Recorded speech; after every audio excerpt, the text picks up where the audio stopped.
The Beekeeper is the first movie of 2024 I have watched, and of course that makes the title funny. Anyways, of course, just like how most January start, New Year, new action movie. And of course this one is Jason Statham in The Beekeeper. And let me tell you something.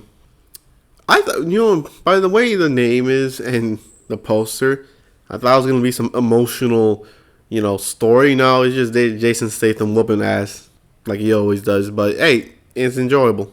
But anyways, of course, this is the story of a man taking revenge. Of course, this is a man living on a farm taking care of bees. Of course, he is the beekeeper. And he lives on a farm where he rents a little shack from this old woman who he loves dearly for the sole fact that he's the only one, or she's the only one that took care of him. Right? But of course, she gets scammed by a big company and she ends up taking her own life because they take away everything. Not only her own money, but the money of the charity she worked for. So, very sad. And of course, he ain't let that slide. He just started killing everyone. Like, goddamn. But of course, you may be wondering, this man's 1v6ing SWAT teams. So how the hell do you do that? Well, simple. Because the Beekeeper is a super secret elite organization that only the CIA knows. I don't know. Because basically, they're like the best of the best. And I think there's only one active beekeeper at all times. And of course, he is a retired one. And then they're like, oh, if anything disturbs the balance of the United States, the Beekeeper goes in and takes care of it. Of course, that being Jason Statham. But of course, he is retired, so they're like, what the hell is he doing? He's not supposed to do this. Because, as a beekeeper, the privileges, there's really no record of him. Just his birth certificate and, social, that they say. But everything else doesn't exist. He's the ghost. Right? So he kills his way all the way to the top of the scamming company. And of course, exacts his revenge. And it's a very gruesome movie. I mean, for the first half anyways. The first half, nasty. Don't be drinking cherry slushies in the theater in the first half anyways. But anyways, of course, there's 4 groups of people and 2 individuals. Or actually 3 individuals, which I like to call the bosses. Anyways, so of course you got Jason Statham being the one to, kill the man that killed the woman, right? I don't know, okay, not killed her, but, caused her to kill herself. But, kill her, basically killed her, right? Basically. So he's on his way. And, of course, he does get a little help from the Beekeeping Society. Being like, ain't you retired? Like, yeah, but I need a name. And, of course, they give him a name. And then he goes on, right? And then you got this group, which is the FBI agents. Of course, she is the daughter of course, the woman that shot herself. And, of course, she has her own little personal story, of course, because it's her mother. And this guy, he's mostly there for comedic relief, and he's pretty funny. And then you got this group. Oh, and also the FBI agents basically just play catch up the entire time. Like, they're always one step ahead for the first half. Second half, they're in the same location as him, but they're still not fast enough or good enough to capture him. Then you got these people, and these people are, okay, at least this guy's a scammer, and he's from the Five Nights at Freddy's movie, so har. And of course, this guy, which is the former director of the FBI, who was tasked by the president. That is not one of the 3 people I was talking about, but it's good to mention her. She is the president. And this is her son, and he was tasked to protect them, right? Of course, this is the guy running the entire scam that steals from the defenseless and elderly. Of course, that is our groups, right? Those are the main people that we use, go along with. Those are the people that get the most screen time. And then you got the 3 people, which I like to call the bosses, which is her, him, and him. Of course, we have this guy who was specially appointed by this guy, the former FBI guy. I'm just say. I already say the old man, right? The old man hired a team of former military men to help protect the facility, right? And this guy is the head honcho, the main guy, right? And then you got her. Who is she?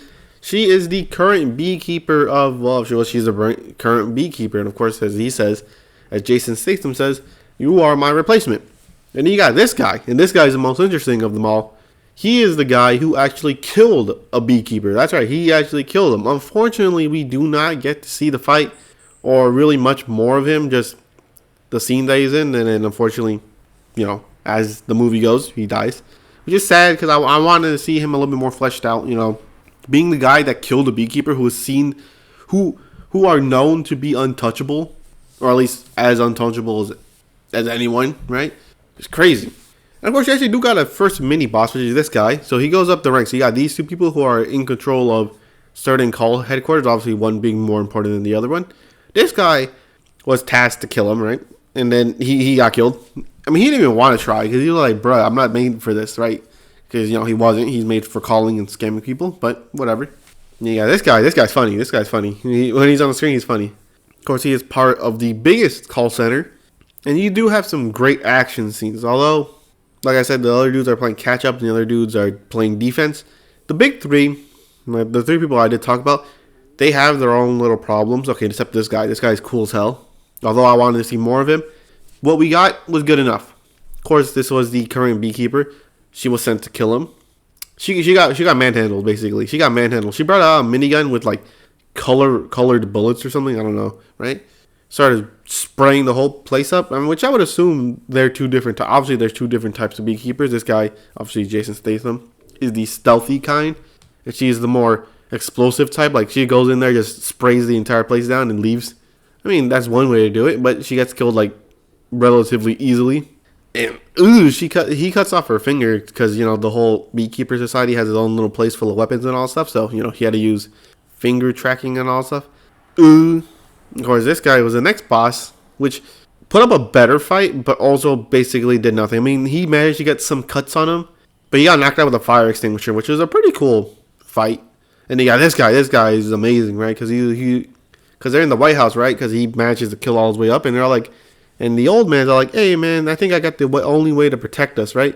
Like, oh, well, not him. And he goes, he's not part of the target list. He's just there to protect the son. He says, "Oh, we need to be in the company of your mother," which, we later find out was the president. And they're like, "Oh, damn." He still manages to sneak his way in. So obviously, there's some maybe some unbelievable stuff happening. But then again, it's a movie, right? You're there to enjoy it, right? And they're like, "Oh, I hired this guy." They're like, oh man, I remember a beekeeper. I killed one. Like, oh, see, the sons are like, oh, see, we got a killer, right? He's gonna protect us. He's like, oh, you know how I did it? Because I was lucky, and he shows his leg, which was he lost it. He lost the leg during the fight, but he managed to kill a beekeeper, which is so sad. I really wanted to see the fight, but they don't do flashbacks, so fortunately we don't. But his fight scene is the coolest, as he is the final boss, and he was actually whooping, Statham. He was stabbing him, whooping him and all that stuff, right? You would think, oh, damn, this man's going down. But, of course, eventually he's going to win. But, for the most part, you think, damn, he's whooping his ass. And for him being lucky to survive and kill the first beekeeper became him being unlucky with the second one. Why? Because he had a prosthetic leg. Statham literally just kicks it off. And obviously with him only with one leg, his mobility is cut in like 2/3. So he gets he gets like wombo combos. Like he gets like 12 hit combos. I'm like, ooh, damn. But for the little screen time he was here, he's cool as hell. He's like my favorite character. I like those type of characters, the beekeeper and then the beekeeper killer. Come on, I like that dynamic. But anyways, it's a funny, enjoyable action movie. I like that. I like this guy. This guy's one of my favorite characters. And of course he's all like, oh, protecting the hive and all that stuff. And the whole point is that he's the queen killer, basically. Once a bee realizes a disturbance in the force, he has to go up and kill the queen. Obviously, he doesn't kill the president, by the way. He kills the son, because that's the bad queen, I guess. You're like, oh, if the queen makes bad offspring, then he must kill the queen. But he kills the son, so I guess we're not bees, I guess. I don't know what that was about, but I liked it. It was gruesome. The first half is very gruesome, very, very nasty. But it's a good, fun, action-filled, funny movie. I would really recommend Beekeeper. I'm not saying it's some deep philosophical message, right? But the intro is good.